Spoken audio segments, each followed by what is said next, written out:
estructuras de repetitivas, siempre en la parte de, y vamos a ir viendo siempre lo del diagrama de flujo. Acuérdese que cuando le digo diagrama de flujo, como tal, usted puede hacer el ejercicio de esta forma. Ya en el examen usted, ya voy a ver si lo pido así, como le dije anteriormente, es decir, que me haga el diagrama de flujo, ese sería lápiz a mano y me manda la foto de cómo lo hizo. Eso sería con la metodología o la simbología ANSI o ISO, que es la que hemos estado viendo en las diapositivas. Otra sería hacer el lenguaje algorítmico. ¿Qué es esto? ¿Verdad? Lenguaje algorítmico. Hemos visto algunos ejemplos, ¿sí? Y lo otro sería hacerlo en DFD, ¿ya? Usar el software para que lo que hizo allá le funcione aquí, ¿verdad? Entonces por eso solamente sería un ejercicio, ¿ya? Un ejercicio donde usted tiene que hacer tres cosas. Está el ejercicio y lo primero que va a hacer es planteárselo en su mente y lo hace el flujograma. Ya una vez está el flujograma puede hacer el lenguaje algorítmico, que es todo esto. Por ejemplo, este lenguaje o este programa es este flujograma que vemos acá, ¿no? Que es un poco más complejo, ¿ya? Y aquí está el lenguaje algorítmico. Y luego, como ya lo hizo a lápiz, y o lapicero, lo que sea, y ya lo tiene, el lenguaje algorítmico bien fácil, ya solo meterlo acá. Y luego lo va a correr y va a ver si funciona. Y yo voy a evaluar eso. Entonces, por ahí estaría el examen quizás. De esos tres cosas tendría que hacer en el ejercicio. Un ejercicio que le voy a poner, el cual va a desarrollar, ¿verdad? ¿Ya? Entonces, así vamos a quedar para... Y hoy vamos a seguir viendo eso, ¿ya? Vamos a continuar con diagramas de flujo.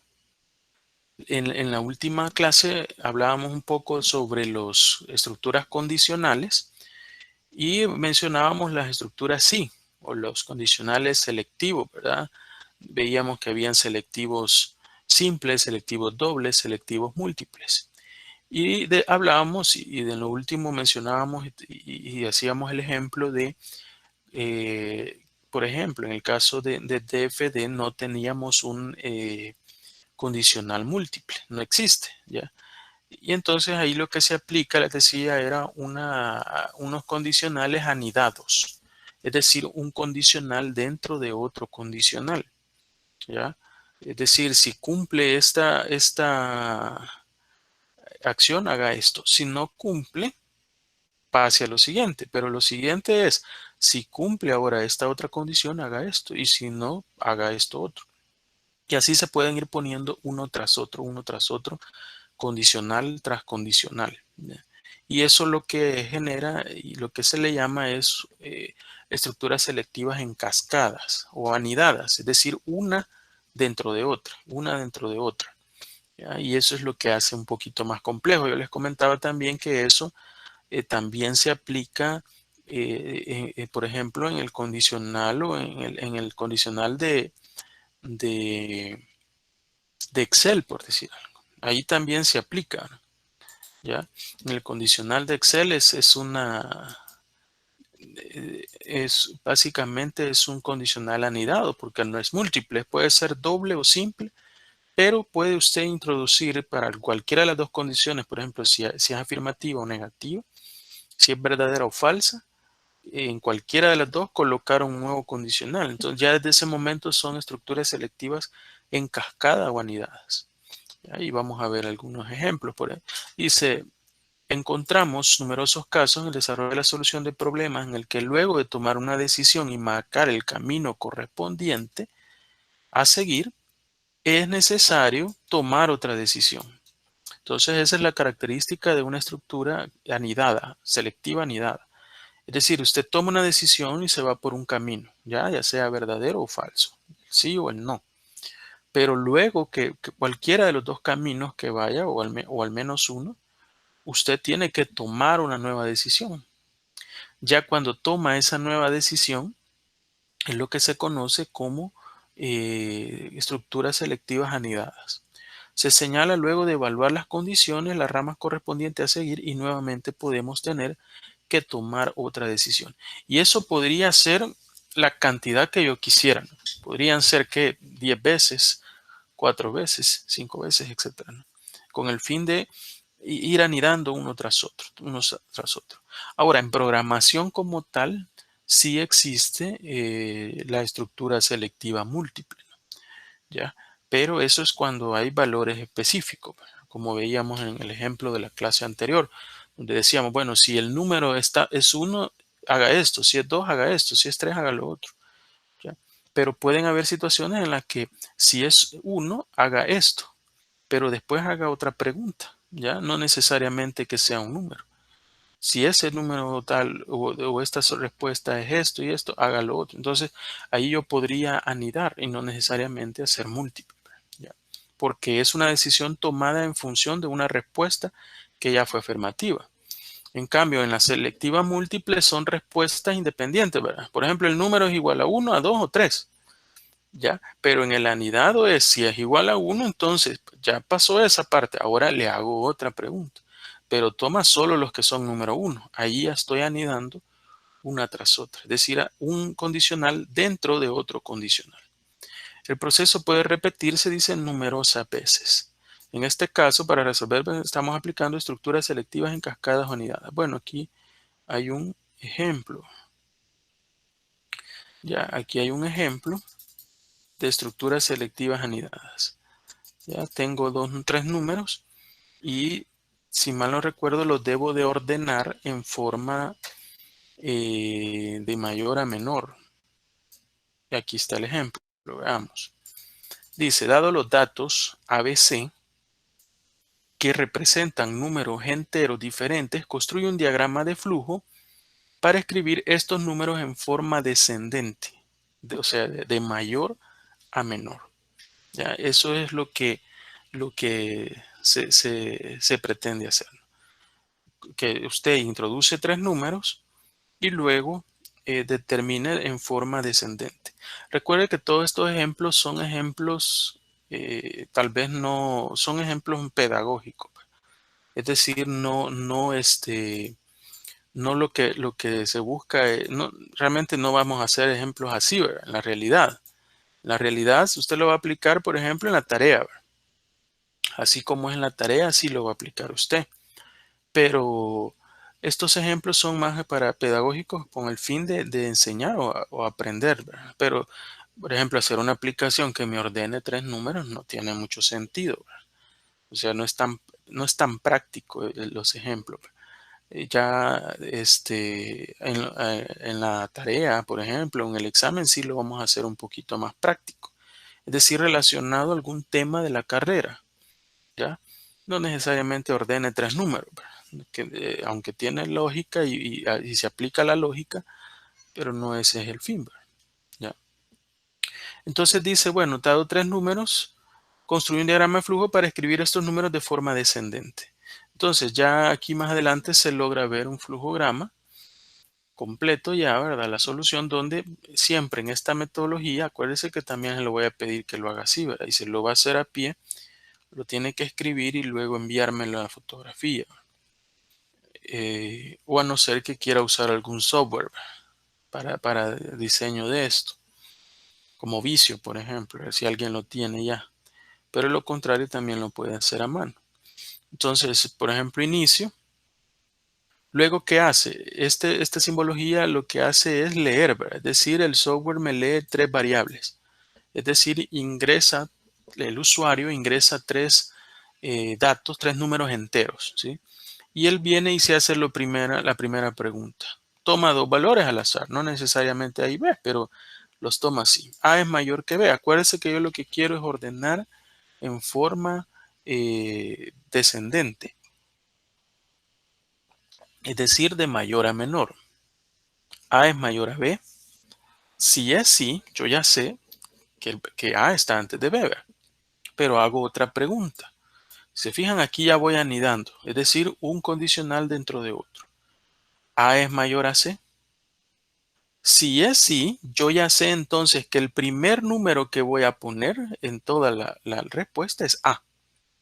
¿Por qué? Porque le pregunté primero que A era mayor a B. Si me dice que sí, y luego le pregunto que A es mayor a C, quiere decir que el número mayor de todos es A. ¿Sí? Es A. Por lo tanto, yo ya sé que independientemente sea B o C, A es mayor. Aquí yo escribo, si se fijan, A mayor y el A es el primero. ¿Sí? Porque ya pasó que en ambos casos es mayor a B y es mayor a C. Luego hay otra pregunta. Bueno, ¿es mayor a C? Sí, digamos. Bueno, ya sé que yo va primero. Pero luego voy a preguntarle, ¿es B mayor a C? Si B es mayor a C, quiere decir que el segundo número es A, ¿verdad? Porque ya sé que A es mayor que los dos. Y luego B es mayor a C, pues quiere decir que entonces que B es el segundo. Pero si en el caso no fuera B mayor a C, quiere decir que C es mayor que B, ¿verdad? Por lo tanto, voy a ponerlo primero antes de colocar B. ¿Ya? Y por lógica, si yo ya sé que B es mayor a C, quiere decir que el último que voy a colocar es C. Y aquí al contrario, ¿verdad? Si no es mayor, quiere decir que el mayor es C y el que me queda va a ser B. ¿Sí? Entonces, y luego aquí tenía algo más, ¿verdad? Donde pregunté A es mayor a B. ¿Sí? Si A es mayor a B, me dice que sí, pregunto, A es mayor a C y me da que no. Si A, yo sé que es mayor a B, pero A no es mayor a C, entonces yo ya sé que C es el primero, ¿verdad? ¿Por qué? Porque C es mayor que A y como A ya sabía que era mayor que B, por lógica C es el primero. Luego, como ya sabía que A es mayor que B, entonces el siguiente es A. Y por último, B. ¿Ya? Pero si se fijan, ahí estoy anidando, es decir, poniendo estructuras selectivas dentro de otras estructuras selectivas. Y esto ya no se puede hacer en la estructura selectiva múltiple, porque allá es solo A es mayor a... Allá se podría hacer preguntando A es mayor a B y en el siguiente B, C es mayor que B, pero ahí era un punto en que ya no puede, ¿ya? Porque la respuesta depende del resultado, como en este caso. A mayor que B, sí. Ah, bueno, entonces si es así, pregunto la siguiente. A es mayor a C. Si es así, es que él es el mayor de todos. Y lo mismo es de esta forma, ¿no? Si A no es mayor a B, quiere decir que B es mayor que A. Por lo tanto, pregunto que si B es mayor a C. Si B es mayor a C, entonces yo ya sé que B es el primero, porque por eso lo pongo acá, ¿no? Ya, solo me queda pendiente definir cuál de los dos que quedan es mayor. Si A es mayor a C. Si es sí, es AC. Y si es no, o sea que C es mayor, es CA. ¿Ya? Y el mismo caso para este que explicábamos anteriormente. Entonces, ahí la idea es entender cuándo son estructuras selectivas anidadas, como en este caso. Y finalmente se pone el fin, siempre en esta nomenclatura. Aquí está ya definido el lenguaje algorítmico, que también lo va a escribir usted, ¿verdad? Ahí hay varios ejemplos en todas las diapositivas que he subido. Hay ejemplos de cómo colocar el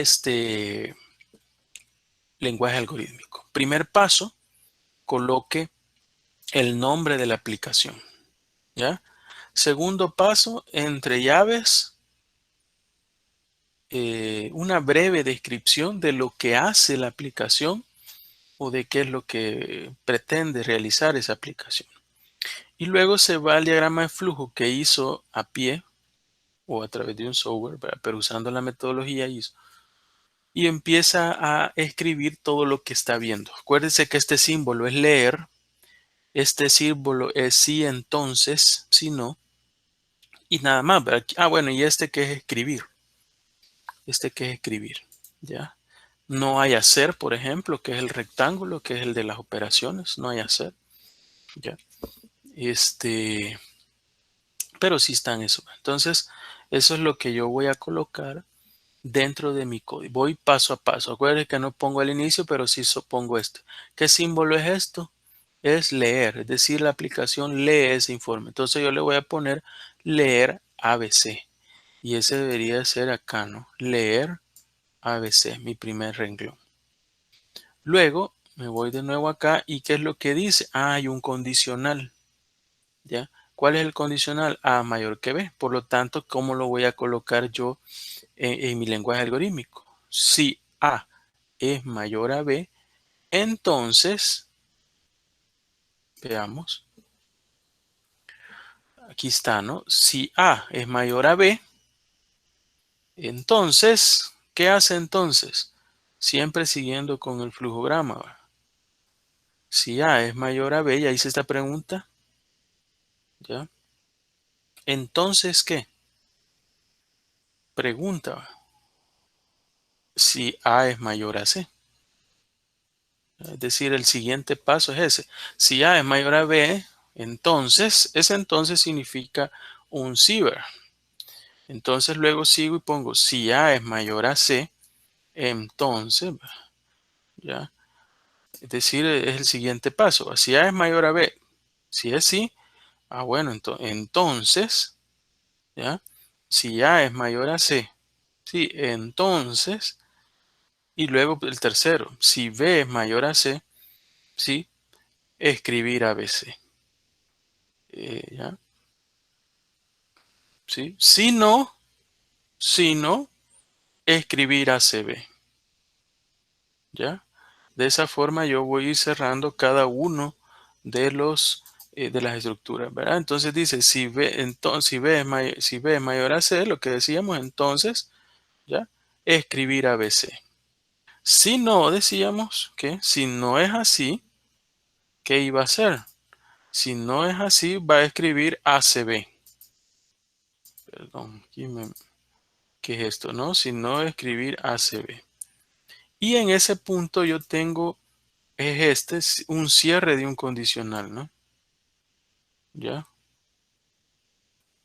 Ahí tengo un cierre de un condicional. Yo tengo que ir cerrando todos los condicionales.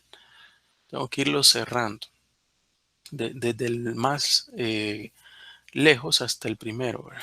¿Ya? En este caso, aquí y dice fin del condicional del paso 211. Aquí lo que se va haciendo también es trabajando con una nomenclatura para no confundirse, ¿verdad? Empieza a colocar números, ¿verdad? 1, 2, si es un sí y hay un sí dentro de otro sí, por ejemplo, es 2, 1. Aquí hay otro sí dentro de este sí, entonces ya es un 2, 1, 1. Entonces, si B es mayor a C, entonces escribir a CB. Y si no es así, o sea, si la respuesta es negativa, escribir a CB. Por lo tanto, voy a cerrar el fin del condicional del paso 211, es decir, del condicional último. Pero luego me voy al anterior, donde decía, si A es mayor a C, entonces, y haga todo esto que está aquí, ¿ve? Ya, todo eso que está aquí, hágalo.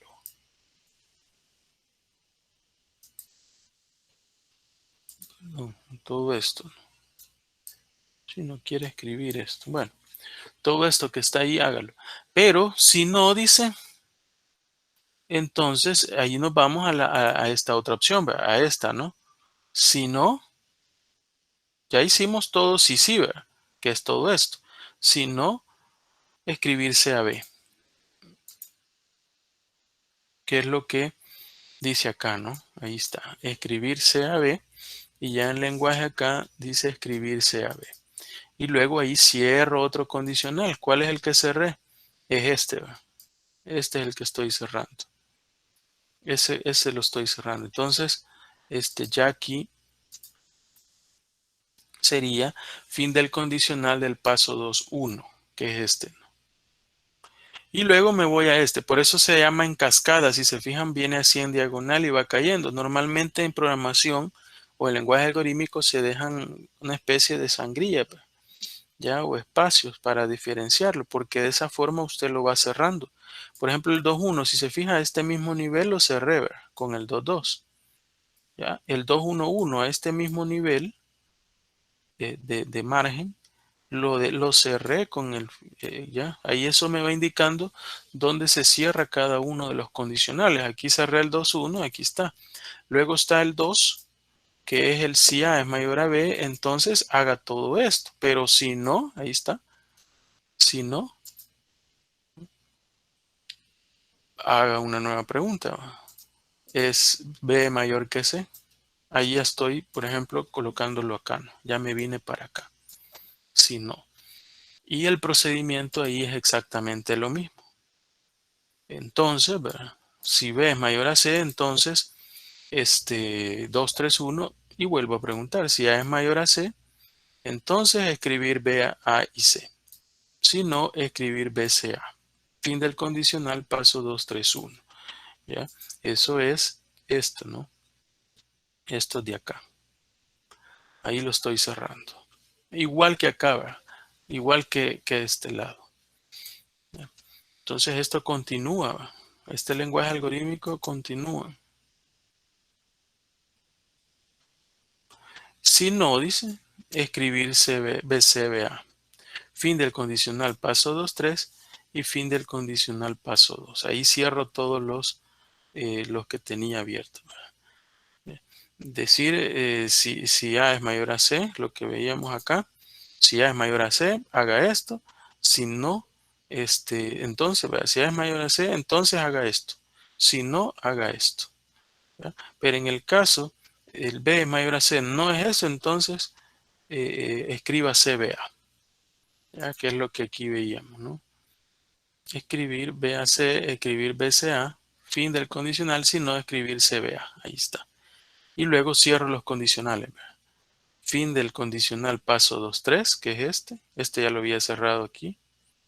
El 2 3 1 lo cerré en el 2 3 2, el 2 3 lo cierro en el 2 4 y finalmente el gran condicional, el del 2,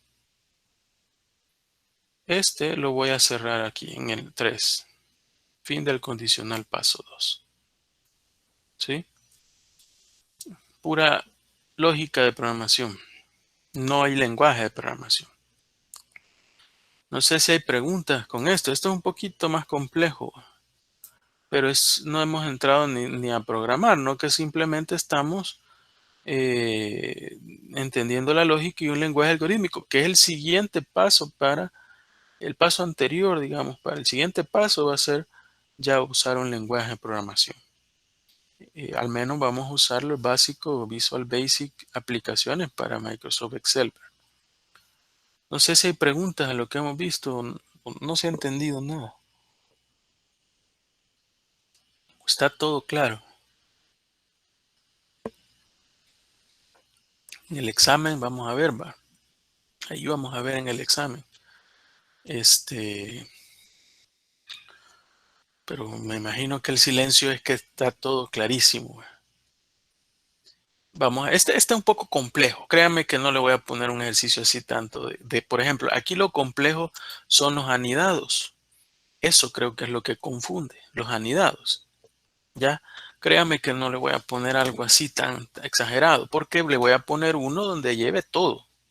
Es decir, va a llevar asignación, puede llevar una asignación doble, no necesariamente un múltiple, pero sí me interesa lo que vamos a ver más adelante, que puede ser el for y el while. Estructura repetitiva va a llevar, ¿verdad? Entonces, eso me interesa. También me interesa que utilice los arrays y también me interesa que haga sus programas. ¿Ya? Entonces no me voy a enfocar a que tenga que hacer un montón de anidados uno tras otro. ¿Ya? No voy a hacer eso. Entonces de esa forma no necesita. Es cierto, esto está confuso. Si logra entender y cómo es prácticamente lo que aquí estoy viendo es del flujograma, estoy generando todo el lenguaje algorítmico. Si logra entender los demás lo va a hacer bien fácil. ¿Ya? Ese ahí está también para que lo lea. Entonces, a partir de eso, bueno, ya vamos a... Aquí hay algunos ejemplos, ¿verdad? Que bueno, de eso lo vamos a hacer. Por ejemplo, si yo lo quiero ver hacerlo en el DFD, digamos, si vamos siguiendo los pasos que usted va a hacer en el examen. Primero vimos el diagrama de flujo, solo que usted ahí sí lo va a hacer. Luego, del diagrama vimos el lenguaje algorítmico, ¿ya? Y por último, vamos a hacerlo en DFD. Hacerlo en DFD es más fácil, ¿va? Porque yo lo voy desarrollando y lo voy probando. Tengo 3 números, dice, le voy a poner un mensaje. Por favor, ingrese 3 números enteros.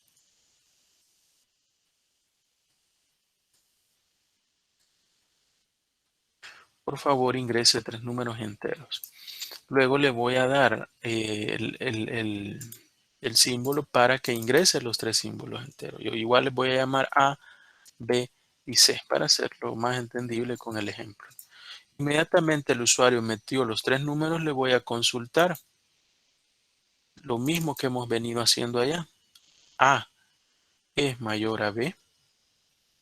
Voy a poner el que sí a la izquierda porque así hicimos el flujograma. Aceptar. Si A es mayor a B, ¿qué va a hacer? Va a hacer otra pregunta, dice. Ya, voy a hacerle otra pregunta y a preguntarle entonces si A es mayor a C. Si A es mayor a C, ya sé que es el mayor de los tres. ¿Ya?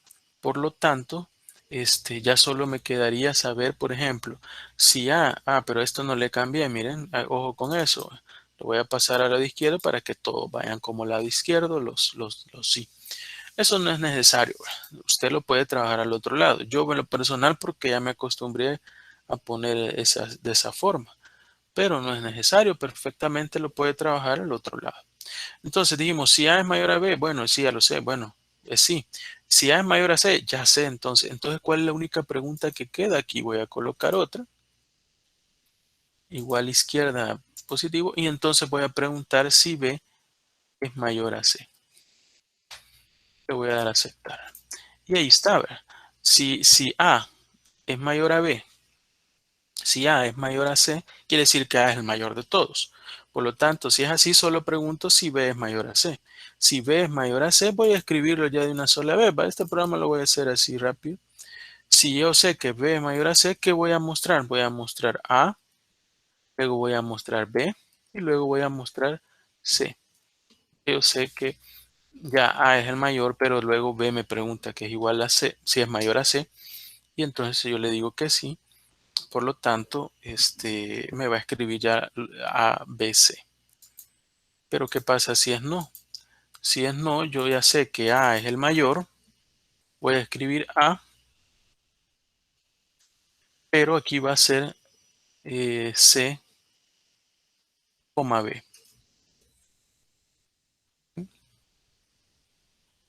Y le doy a aceptar.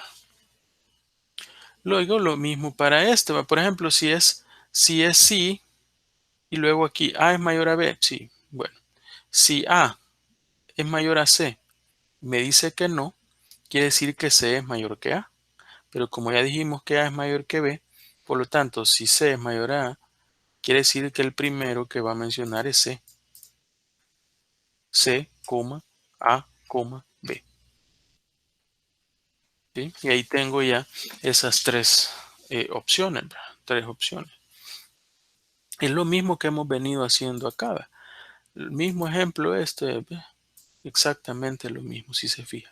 Si lo único que cambia es un poco la simbología, porque en esta aplicación es diferente.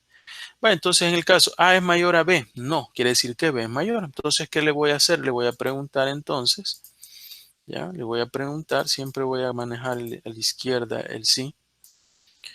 Si A es mayor a B, le voy a preguntar entonces después B es mayor a C.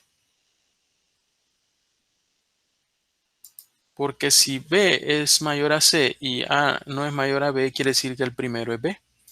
¿Ya? Entonces, si ya sé que B es el primero, solo le voy a preguntar acá si C es mayor a izquierda siempre. ¿Ya? Porque aquí yo sé que B es el mayor, si va entre todo. Pero si C es mayor a A, si es sí, voy a escribir ya, ¿qué cosa? Voy a escribir B, C, A. Pero si no, quiere decir que A es mayor que E. Por lo tanto, aquí me equivoqué. Voy a escribir, si no es así, voy a escribir B, eh, C, A. ¿Ya? Perdón, aquí me equivoqué, ¿verdad? porque dice, si es sí, este B, pero si sí es mayor que A, sí, aquí si es no, A es mayor, entonces es B, A, C. Sí, lo otro es que no pueden haber dos iguales, ¿verdad? Porque no, no tiene sentido. Por lo tanto, si es no, ya de una sola vez voy a escribir, porque le estoy diciendo A es mayor a B, no. B es mayor a C, no. Por lo tanto, aquí B es mayor, ¿verdad? Si A es mayor a B, no, B es mayor. Pero si B es mayor a C y me dice que no, entonces el que va primero es C, B y A. Y ahí está lo mismo. Yo le doy ejecutar. Por favor, ingrese tres números enteros. Le voy a poner 4, 11 y 2. 11, 4 y 2. Ah, bueno, y los escribí en el mismo orden, ¿verdad? Bueno, le vamos a dar de nuevo, porque está en orden descendente, ¿verdad? No, creo que el 11 lo puse después. Bueno, pero vamos a ver. Por favor, ingrese tres números enteros. Voy a poner los primeros, los pequeños, 2, 5 y 9. 9, 5 y 2, ¿verdad? De mayor a menor. Ahí los está ordenando. ¿Sí? Entonces, al final la idea de esto es explicar los anidados, cómo se van anidando condicionales dentro de otros condicionales. ¿Sí? No hay preguntas, pasamos a lo siguiente.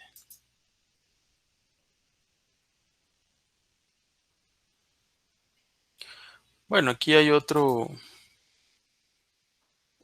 ejemplo, creería yo, o ejercicio donde dice estructuras selectivas en cascada, es decir, lo que hemos estado viendo, estructuras anidadas. Construye un diagrama de flujo tal que dado como dato la matrícula de un alumno, la matrícula, es decir, el nombre de la materia o algo, la carrera en la que está inscrito,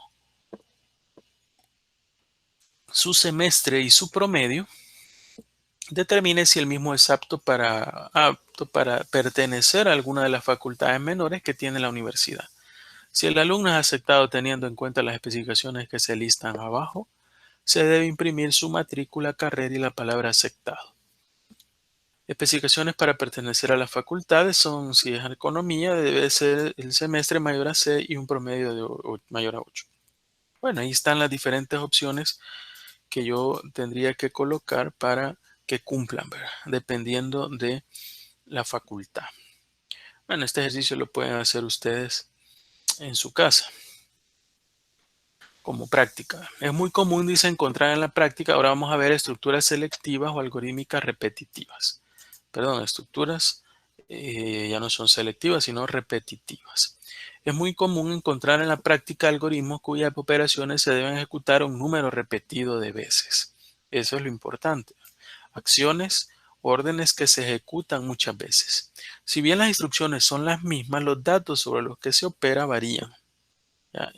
El conjunto de instrucciones que se ejecuta repetidamente se llama ciclo. Y es lo que cuando hablamos de estructuras repetitivas, se refiere el ciclo a esa acción que se ejecuta varias veces. ¿Ya? Esa ejecución, que se ejecuta, esa acción que se ejecuta repetido un número de veces es lo que se conoce como un ciclo. Todo ciclo dice, bueno, si bien las instrucciones son las mismas, el conjunto de instrucciones que ejecuta repetidamente se llama ciclo. Todo ciclo debe terminar de ejecutarse luego de un número finito de veces. Eso es importante, ¿verdad? Aunque realmente se podría infinito, eso termina básicamente trabando la aplicación, ¿verdad? Es decir, si lo hablamos así, se traba, ¿verdad? Es decir, da falla porque usted no le puso un fin. Entonces él se ejecuta, se ejecuta, se ejecuta y ahí está, ¿verdad? Hasta que se traba la máquina de tanto estar ejecutando lo mismo. Entonces, sí debe de llevar una cantidad finito de veces que se va a ejecutar, ¿verdad? Por lo que es necesario en cada interacción del mismo evaluar las condiciones necesarias para decidir si debe de seguir ejecutando o si debe detenerse. En todo ciclo siempre debe existir una condición o parada en fin de ciclo. Y para eso mencionamos dos estructuras, la estructura for y la estructura while. La estructura for lo que hace, comúnmente conocida como for, es la estructura algorítmica adecuada para utilizar en un ciclo que se ejecutará un número definido de veces. Es decir, si usted necesita un ciclo o una acción que se ejecute un número definido, eso es bien clave, definido de veces, ¿ya? Use un for, porque en el for usted le pone, por ejemplo, ¿verdad? ¿Cuál es el valor máximo al cual usted desea llegar? ¿Verdad? Si se, o un número de veces que usted debe de ejecutar ese ciclo, ¿ya? En ese caso, se utiliza el for o el para. Este tipo de estructura está presente en todos los lenguajes de programación, ¿sí? Estas estructuras están en todos los lenguajes. Por eso yo le decía a usted del inicio, lo que vamos a ver no es un lenguaje de programación, ¿ya? Es la lógica de programación y la base de la programación. Es decir, si usted entiende esta lógica, si usted entiende del lenguaje algorítmico, si entiende de diagramas de flujo o este, y tiene todo eso y entiende todas las estructuras, tanto repetitivas, selectivas, anidados, todo eso, ¿ya? El siguiente paso es aprender un lenguaje, pero todos los lenguajes tienen esas mismas características, ¿no? Es decir, estructuras repetitivas, estructuras selectivas, todo eso, todos los lenguajes, absolutamente todos trabajan de esa forma. Entonces, a partir de esto ya después es más fácil aprender a programar, aunque sea un lenguaje. Es decir, sabemos de antemano cuántas veces tenemos que repetir una determinada operación, acción o tarea. El número de veces se obtiene del planteamiento del problema o de una lectura que indica el número de interacciones que se debe realizar para n ocurrencias. Por ejemplo, dice, construye un diagrama de flujo tal que dado como datos los sueldos de 10 trabajadores de una empresa, obtengan el total de nómina de la misma y considera además que no puede utilizar estructuras algorítmicas repetitivas. Bueno, esto es un ejemplo de y que se hace normalmente cuando estamos en las clases presenciales, lo hacemos a pie, que todo esto estuviéramos en este momento explicando todo a pie, con plumón y todo en la pizarra, así estuviéramos, ¿ya? Y en la práctica, el día de mañana lo llegarían ustedes a desarrollar ya en DFD, ¿verdad? Pero en este caso, entonces le dice, mire, haga un diagrama de flujo tal que dado los sueldos de 10 trabajadores de una empresa, obtenga el total de la nómina, ¿ya? El total de la nómina, es decir, la suma total de todos los sueldos. Además que no puede utilizar estructura. El fin de este ejemplo es que se dé cuenta la dificultad, ¿verdad? ¿Ya? Porque si usted de esta forma tiene que trabajar para empezar 10 variables, ¿verdad? 10 variables con los datos de los sueldos de los trabajadores, ¿verdad? ¿Ya? Aunque eso más adelante, cuando veamos arreglos, va a ver que no es necesario usar 10 variables, pero bueno, sin adelantarnos, ¿verdad? Entonces, fuera 10 valores que debe de considerar, ¿verdad? ¿Ya? Además, dice, no se puede, ¿cómo sacaría entonces usted, dice que obtenga el total, la suma, colocando los 10 y haciendo la suma, ¿verdad? Es decir, pidiéndole al usuario los 10. Pero ¿qué pasa si de repente entran dos trabajadores nuevos y quiere calcularla? Tiene que ir a modificar el código fuente, ¿verdad? Porque usted solo lo hizo para 10, ¿ya? Es ahí donde se vuelve interesante la estructura for, porque él automáticamente, ¿verdad?, haría las 10 acciones, ¿verdad? Ya no necesita usted estar colocando, digamos, la operación o el software lo va a utilizar con más trabajadores, lo tengo que modificar el código porque ya no funciona, no. Ya la estructura for le permite que usted le introduzca cuántos son los trabajadores que va a ingresar en nóminas y en función de eso, que siempre le esté pidiendo la información hasta que cumpla con el ciclo, que en este caso sería 10, ¿verdad? Hasta que se ejecute 10 veces. Y vamos a ver algún ejemplo. Veamos escribe un diagrama de flujo tal que dado como dato en números enteros, obtenga el número de ceros que hay entre estos números. El número de ceros, dice, ¿ya? Es decir, va a contar el número de ceros. Inicio, ¿qué es lo que va a hacer? Muchas veces ahora en este tipo de programas, cuando yo utilizo el conteo, cuando yo utilizo un valor acumulado, ¿ya? Cuando yo utilizo un valor acumulado, lo que sucede es que yo tengo que inicializar esas valores, esas variables. Y eso se hace inicializándolas con un valor de cero o a veces uno, dependiendo de cómo. del valor que yo necesite, ¿ya? Entonces yo para empezar estoy haciendo, ¿verdad? Una variable que se llama dice QuestServer, que es cuenta los ceros. Y le estoy poniendo un valor de cero, ¿ya? ¿Por qué? ¿Qué es lo que va a hacer esta aplicación? Va a venir el usuario y va a meter, por ejemplo, 10 datos.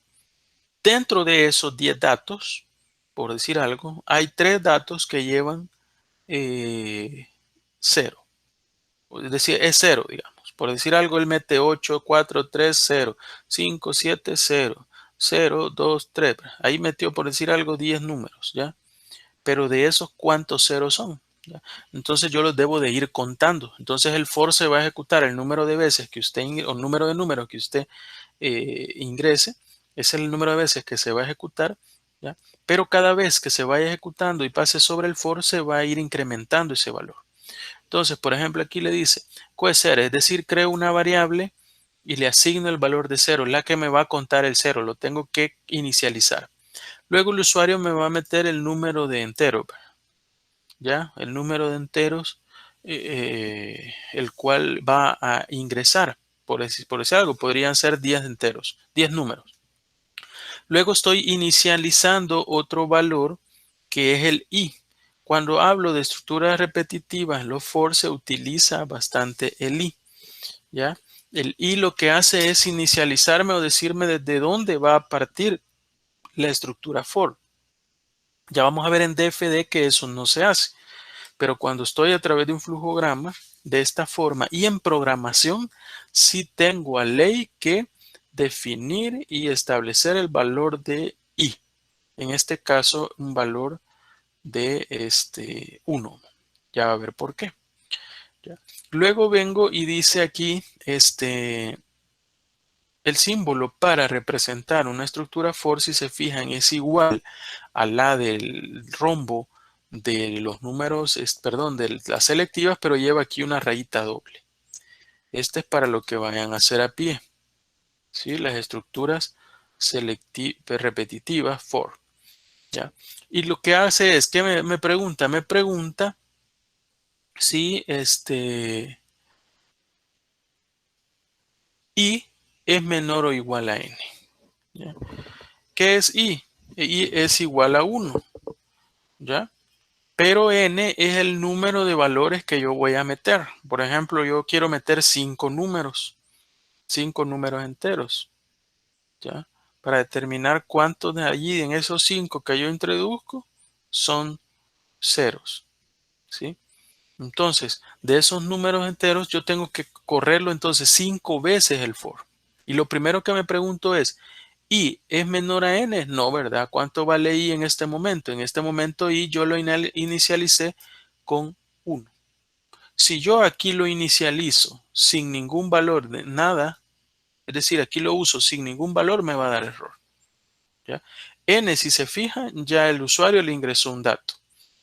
Pero i, si yo no lo coloco acá, cuando llega acá y me pregunta i es menor o igual a n, no me hubiera dado error el programa y falla y se cierra, ¿sí? Entonces aquí estoy preguntando, i es menor o igual a n.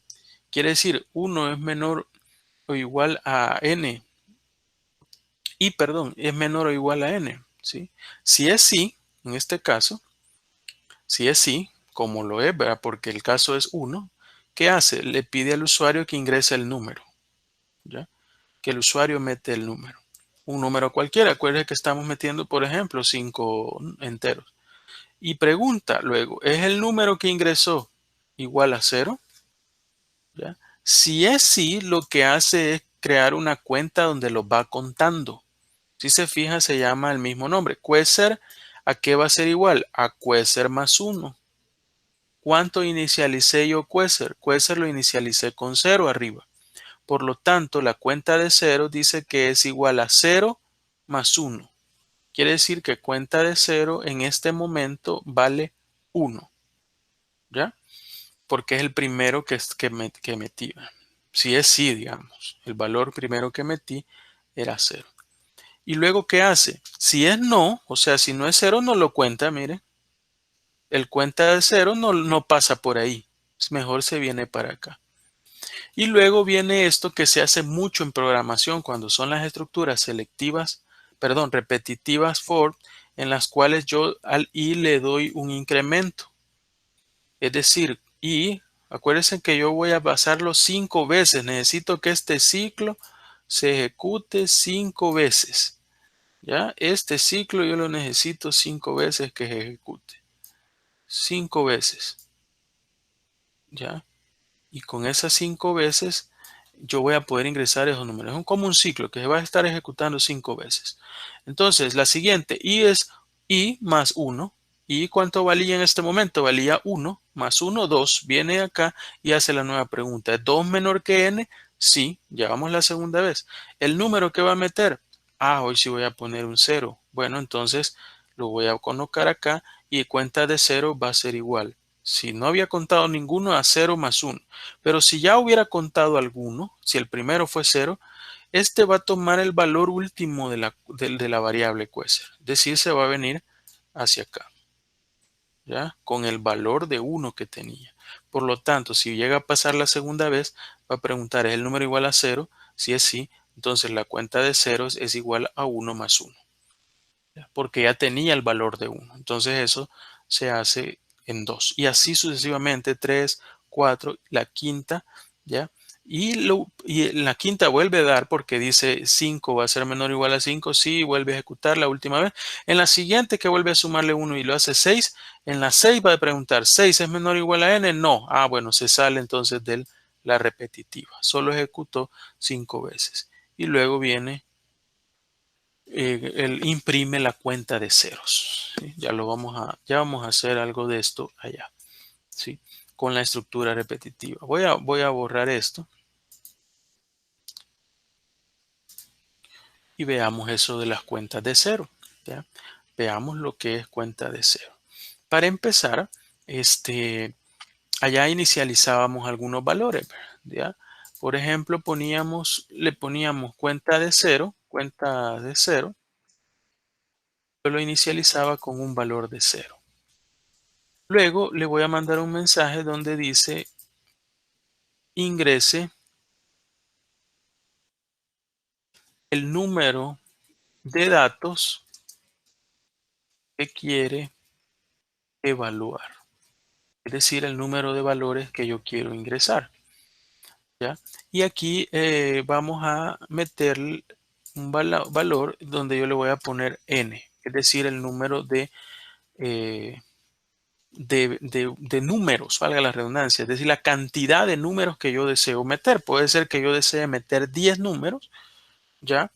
Pero de esos 10 números, algunos van a ser ceros. Al final la aplicación lo que quiere es contarme la cantidad de ceros que yo introduzco al introducir una X cantidad de números.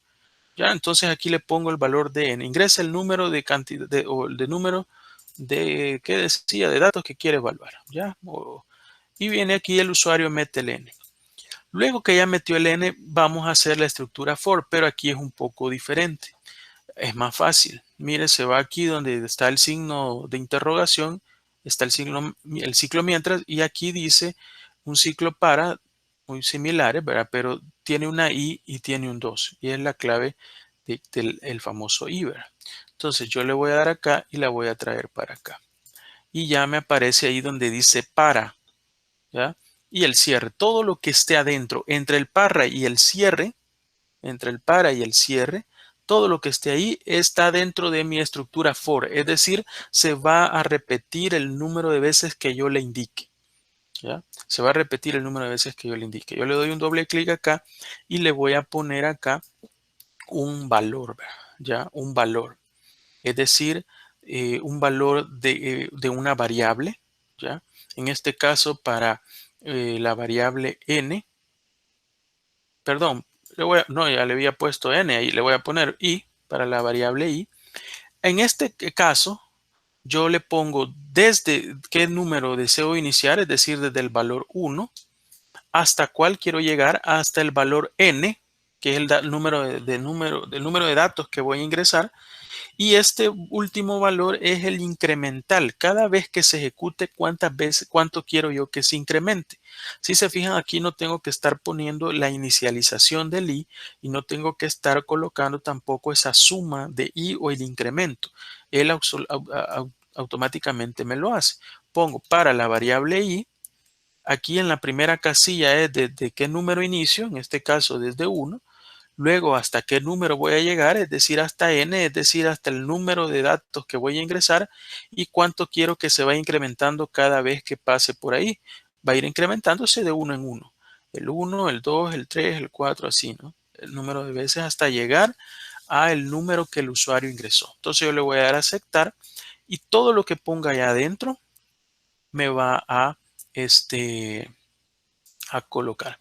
Me lo va a determinar. Entonces yo le voy a poner ingrese el dato. No le voy a poner todavía el primero ni nada de eso. Eso ya se puede hacer con los arrays que vamos a ver en la próxima, en la mañana. Ingrese el dato. Ingrese el dato. Va a venir el usuario y va a meter un dato. Yo aquí le voy a poner un número, ¿verdad? Pero yo le voy a poner dat de dato. Todo eso lo va a hacer dentro del for, ¿verdad? Luego que ingresó el dato, yo le voy a preguntar, ¿el dato es igual a 0? Voy a la izquierda así. El dato es igual a 0. Si es sí, ¿qué va a hacer? Me lo va a contar. Entonces la cuenta de 0, cuece, ¿a qué va a ser igual? Va a ser igual al valor que ya tenía la cuenta de 0 más 1. ¿Sí? ¿Por qué? Porque la primera vez, por eso yo la inicialicé en 0 aquí arriba. Puse 0. ¿Sí? Pero cuando ya después está bajando y me dice, bueno, el dato es igual a 0. Sí, bueno, veamos qué va a hacer. Dice, el valor de cuece, ¿a qué va a ser igual? A cuece, pero si este cuece yo no lo había definido antes, me hubiera dado error. Por lo tanto, ahí es donde debo definirlo así. Al cuece, ¿cuánto vale el cuece la primera vez que pasa? Vale 0. 0 más 1. Por lo tanto, ahora el cuece vale 1. Y esto cuando se va al cierre, se está ejecutando, él vuelve a iniciar desde el para.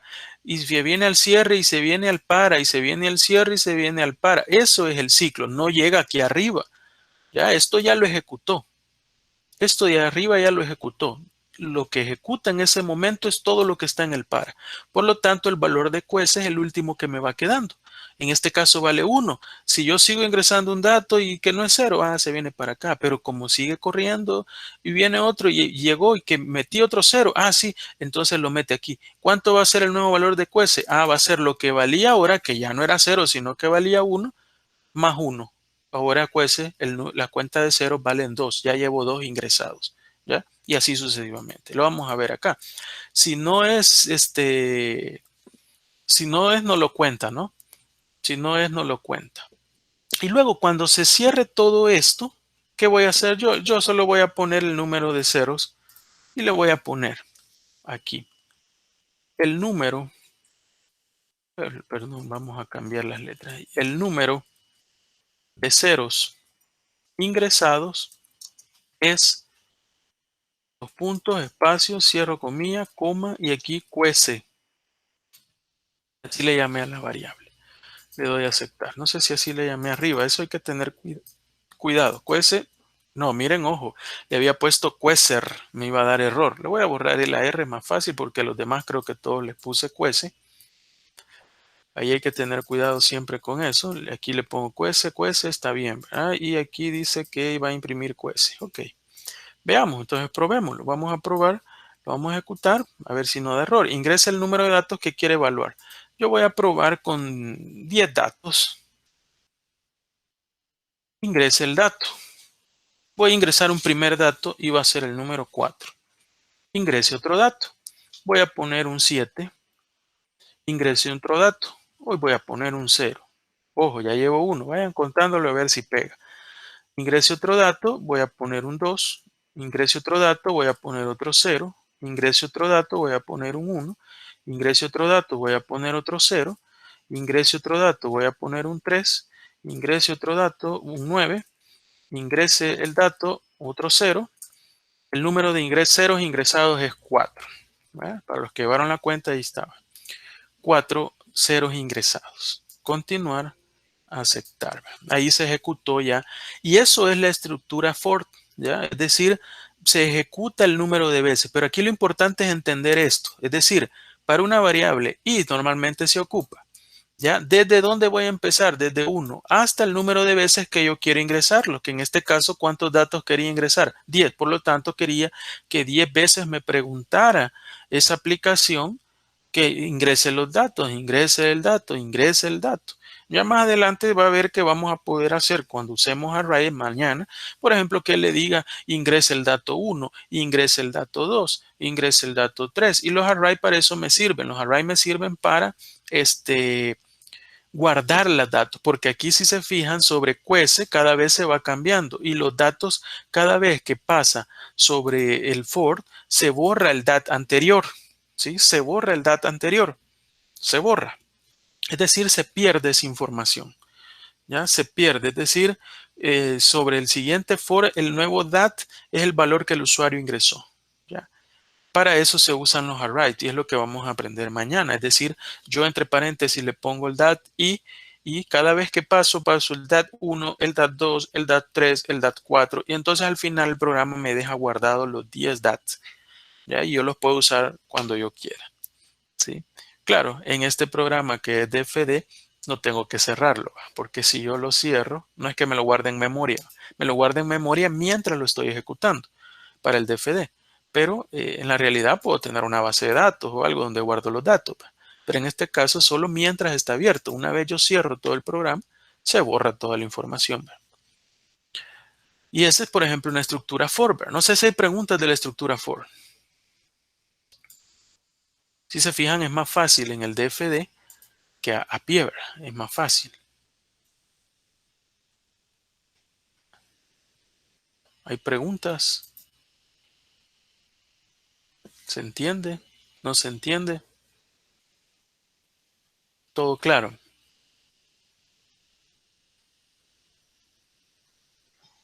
Sí, ingeniero. Por el momento, ahorita todo claro. Todo claro. Muchas gracias, Silvia, por responder. Sigamos. Veamos.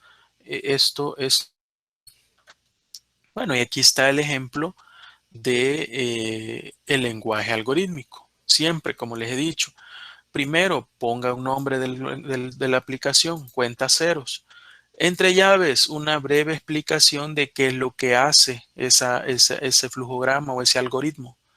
Luego vamos a ir viendo cada uno de estos. Cada uno de estos que hemos visto.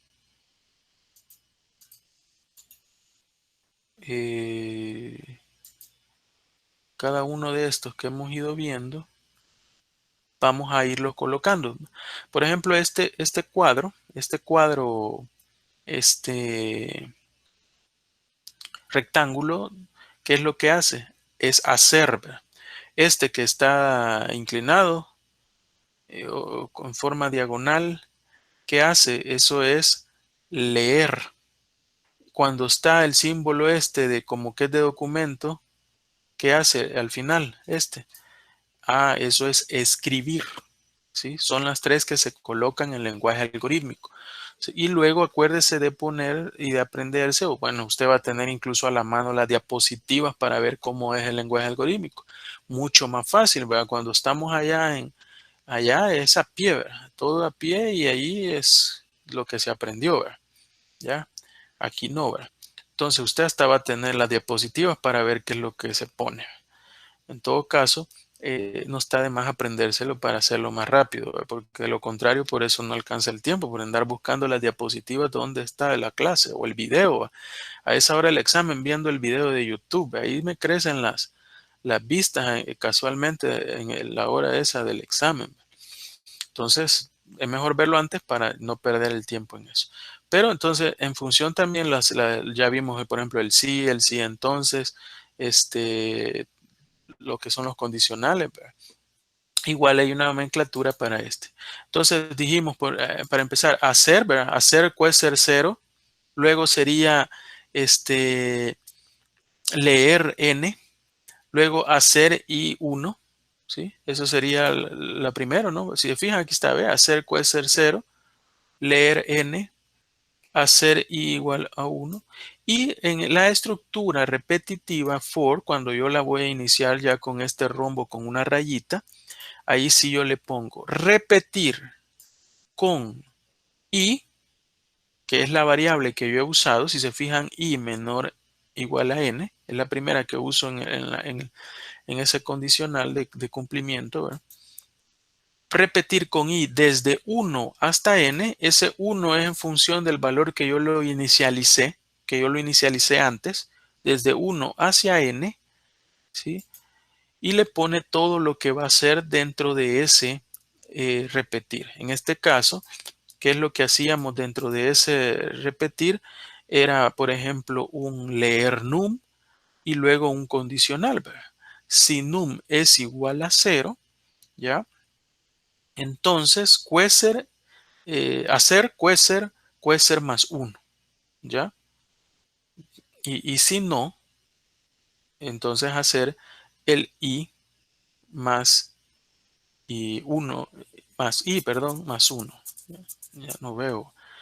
Entonces, aquí está, ¿verdad? Repetir con i desde 1 hasta n, leer el num, ¿sí? Que era lo primero que... Luego, si num es igual a 0, entonces decía que hacía hacer cuecer más 1, ¿ya? Era un condicional simple. Si es sí, hace esto. Si es no, no hace nada. Simplemente vienen los dos ya aquí para acá, ¿ya? Entonces en el otro, bueno, ya cierro el fin del condicional porque solo es un condicional simple. Fin del condicional del 4.1. Ahí lo cerré, siempre con la misma sangría.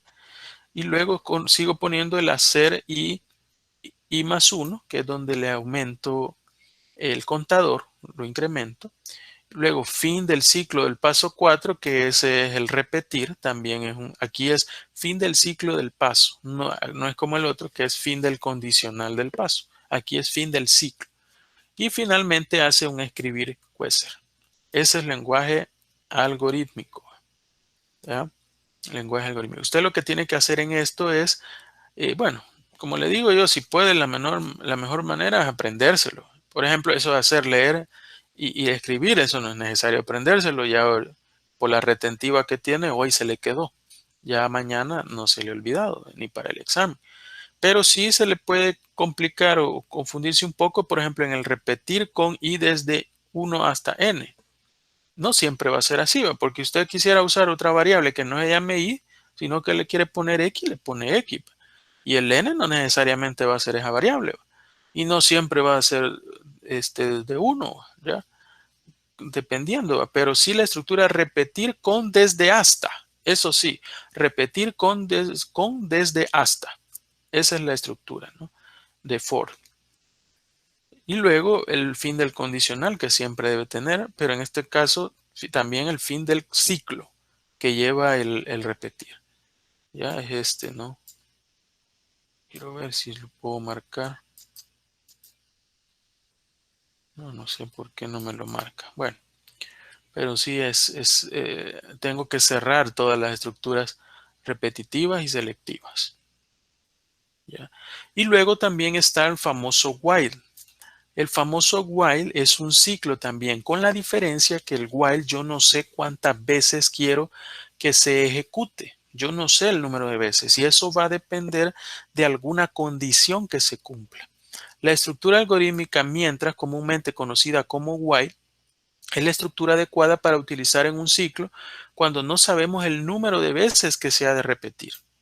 Es decir, allá el usuario sabe exactamente cuántas veces se va a repetir. Por ejemplo, yo quiero ingresar 10 datos. Bueno, se ejecuta 10 datos. ¿Ya? Pero en este caso es un mientras, es decir, se cumple mientras cumpla con una condición.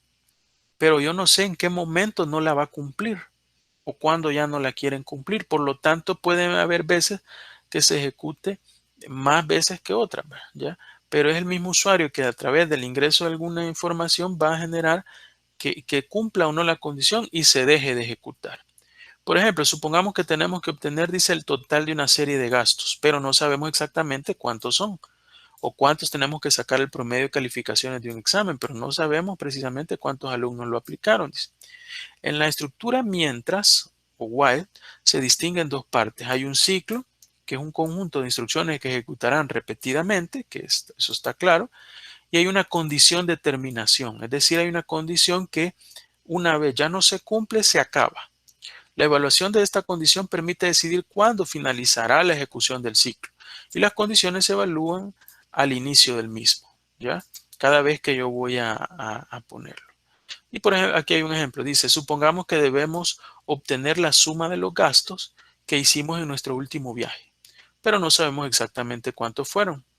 Considere qué valor de -1 como gasto la suma finaliza. Este ejemplo es un poco raro porque me dice, bueno, mire, tengo la suma de gastos. Siempre acuérdense que cuando deseo hacer una suma que pase por un condicional o una estructura repetitiva, es decir, que se esté ejecutando varias veces y se esté acumulando, es como un acumulador, siempre debo de inicializarlo antes. Entonces, por ejemplo, aquí he inicializado el valor de suma de gastos, le he puesto un valor de 0. Y luego el usuario va a meter el valor del gasto, ¿ya? Va a meter un valor del gasto. Y le dice, ¿es el gasto diferente a -1? Lógico que sí, va, porque le metí el primer gasto. Si el gasto es diferente a -1, sí, haga esto. ¿Qué va a hacer? La suma del gasto nueva va a ser igual a la suma del gasto actual más el gasto. Digamos, yo le metí al primer gasto $100. Entonces, aquí le metí $100 el primer gasto. ¿Gasto es diferente de -1? Sí, es diferente de -1. Por lo tanto, la suma de los gastos va a ser a la suma de los gastos que yo tenía, que era 0, más el gasto. Y el gasto, ¿cuánto es el primero que le metí? 100, ¿ya? 100 es el que le metí. Y luego viene y me pide otro gasto, ¿ya? Claro, lógico que aquí no me sale de una sola vez la ventana, ¿va? Aquí hay que especificar con mensajes, ¿verdad? Pero aquí como es más pedagógico para entender el why, me pide otro gasto. Póngale que yo le meto $50, ¿ya? Vengo y me voy hacia allá. Y vengo y dice, ¿el gasto que metí nuevo es diferente a -1? No, sí, ¿verdad? Es diferente a -1 porque es 50. ¿Cuánto va a ser la suma del nuevo gasto? Va a ser igual a la suma del gasto que había, que era 100, más el gasto, que es 50. Por lo tanto, la suma del gasto ahora es 150. ¿Ya? Ojo. Luego viene y me pide otro gasto. Y le voy a meter, por ejemplo, 200. Y me vengo para acá de nuevo al ciclo y vengo y me pregunta, ¿el gasto que metió es diferente a -1? Sí, ¿verdad? Es diferente a -1. ¿Cuánto es la nueva suma de gastos? Va a ser igual a la suma de gastos que tenía, que era 150, más el nuevo gasto que metí, que fue de 200. La suma del nuevo gasto, sum gas, es 350. Y viene acá. Aquí tiene que tener la condición y que el usuario debe de saber que cuando yo ya no quiero meter un nuevo gasto, le ponga -1, ¿ya? Entonces, en este caso, vengo y digo, me pide otro gasto, le pongo -1, ¿sí? Porque ya no quiero meter otro, solo eran 3 los que iba a meter. Entonces, viene y se vuelve a ejecutar para acá y me pregunta, ¿es el gasto diferente a -1? No, ¿verdad? Porque es -1. Por lo tanto, se viene hacia acá. Se deja de ejecutar. Ya no cumplió la condición, se deja de ejecutar y lo que me hace es me imprime la suma de gastos que son 350. ¿Ya? Es otra forma de determinar el, el, este, el, el gasto. Ahora, yo lo podría hacer de diferentes formas, pero no necesariamente poniendo, por ejemplo, -1, pero es una forma de hacerlo. Veamos eso. Bueno, vamos a hacer un ejemplo. Voy a borrar este y veamos otro. Veamos ese de los gastos, por ejemplo. Fíjense que ahí también les he puesto un archivo. Bueno, no les he puesto todavía, los voy a subir. Estas dos que ven acá, no, perdón, esta es. Esta es la práctica que se hace, el día que vamos allá al centro de cómputo. Hay dos ejercicios donde están explicados paso a paso, ¿ya? Por ejemplo, ahí le va diciendo, mira, realizar una aplicación la cual le permita cualquier cantidad de sueldo de la nómina de empleados y devuelva la suma total de la nómina. Se deberá introducir el mensaje de bienvenida y la salud para ingresar el número de sueldo y la solicitud para ingresar el número de sueldo. Bueno, y ahí le va diciendo, ¿verdad? Paso a paso. Y aquí usted va viendo los muñequitos acá de las figuritas y así lo tiene que ir haciendo. Entrada de valor n, el número de sueldos. Y ahí le pone, ¿va? Se deberá inicializar la variable nom que guardará la nómina. Y ahí va, ¿verdad? Se abre la estructura for en la primera casilla que coloca el nombre de la variable que contará el número de veces que se ejecutará la estructura. ¿Ya? Y ahí estamos, ¿va? Valor de inicio 1, el valor del número de veces que desea ejecutarlo, n. Valor de incremento en cada ciclo desde 1. ¿Ya? Y ahí vamos, ¿va? Y luego ingrese el valor del sueldo o el salario.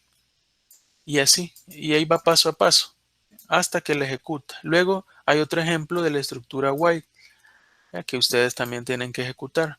Y ahí le dice el ejemplo, ¿no? Ahí está el ejemplo y se lo va desarrollando paso a paso para que lo haga hasta que se ejecute. Y hay unos ejercicios. Son 3 ejercicios para hacerlos, ya que podrían ser parecidos o un poco hasta más difíciles los ejercicios del examen.